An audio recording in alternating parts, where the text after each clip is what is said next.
Autoline Daily is brought to you by Bridgestone, passion for excellence. Here are today's top headlines. Ford is talking to 2 buyers about selling Volvo. California is considering banning dark-colored cars. And Mercedes comes out with one of the weirdest concept cars ever. Up next, we'll be back with the news behind the headlines.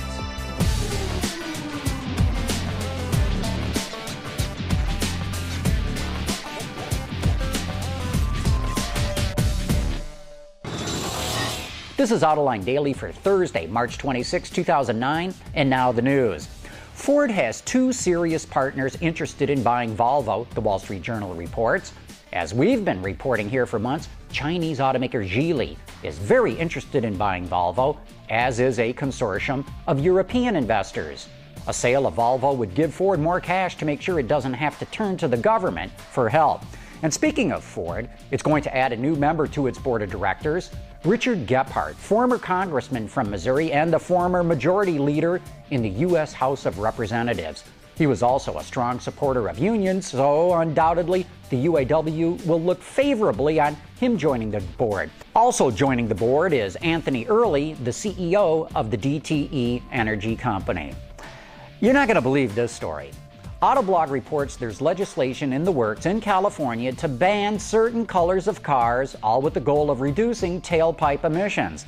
The California Air Resources Board says that dark color cars run the air conditioning more than light color cars, so they want to ban the dark ones. You know, you just can't make this stuff up. Mercedes has built a totally retro-looking vehicle that's powered by a fuel cell. Its styling doesn't borrow cues from the gull-wing sports car or even an old S-Class. It's way more retro than that. The FCell Roadster looks a lot like the original Mercedes, the Benz patent motor wagon from 1885. Over the course of a year, around 150 trainees at the company's Sindelfingen plant built this wild-looking 4-wheeler that blends old and new. Like the original car, it features large spoke wheels and an open body, while its joystick is a lot like the patent Motorwagen's tiller. Its carbon fiber body and fuel cell powertrain are pure 21st century. The FCell only has a top speed of 25 kilometers an hour and a range of up to 350 kilometers, which is roughly 220 miles. In a report from wardsauto.com, Toyota's confirmed that it's developing a hybrid car built on the Yaris platform. With a lower sticker price, it would better compete with Honda's redesigned Insight, which undercuts the Prius. The company is also looking into building even smaller hybrids than that, ones that could get 60 miles per gallon or better. That's 3.9 liters per 100 kilometers. In other Toyota news, the company has confirmed that in Japan it will continue to sell the old generation Prius alongside the new model. Coming up next, a look at research that Nissan's been doing to make car interiors more friendly.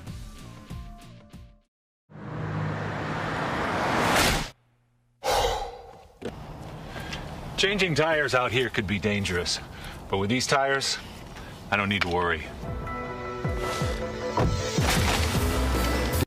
Bridgestone. In 2005, Nissan established the Interaction Design Team to make future car interiors intuitive and as universally friendly as possible for meeting the needs of the large and small and the young and old. Recently, the team showed the 2nd generation of its best usability interior prototype, or BUI-2 for short. The prototype is a modified version of the Note, which is sold in Japan and Europe. When you open the door of the BUI-2, you'll notice a molded ridge that runs along the inside of the door parallel to the bottom of the window to assist the driver getting into the vehicle. To give the driver as much vision as possible, the spokes on the steering wheel are located at the bottom of the wheel so it doesn't block the driver's view of the instrument panel. And the electronic gear shift located behind the wheel can shift gears with just one finger. Driver info such as the fuel gauge, speedometer, and odometer is displayed in the driver's line of sight between the top of the steering wheel and the road. Video screens to the left and right of the main cluster show what's happening at the front bumper corners.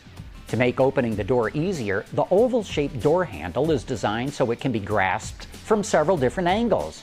This door handle design has already been incorporated into the new Cube and the 350Z, or for our Japanese audience, the Fairlady Z.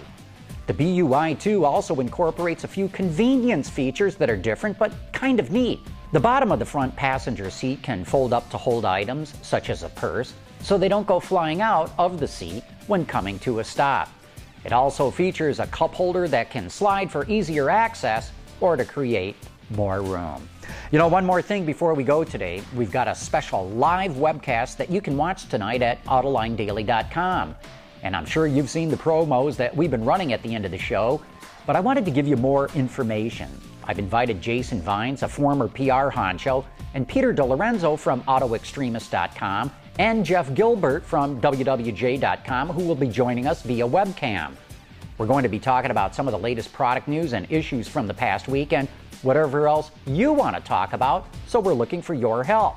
If you've got stuff you'd like to discuss, bookmark the links at delicious.com and tag the stories Autoline Live, all one word. Then join us tonight at 6:30 p.m. Eastern or 23:30 Greenwich Mean Time at AutolineDaily.com and hop in the chat or just sit back and listen. Either way, this is going to be fun. See you tonight.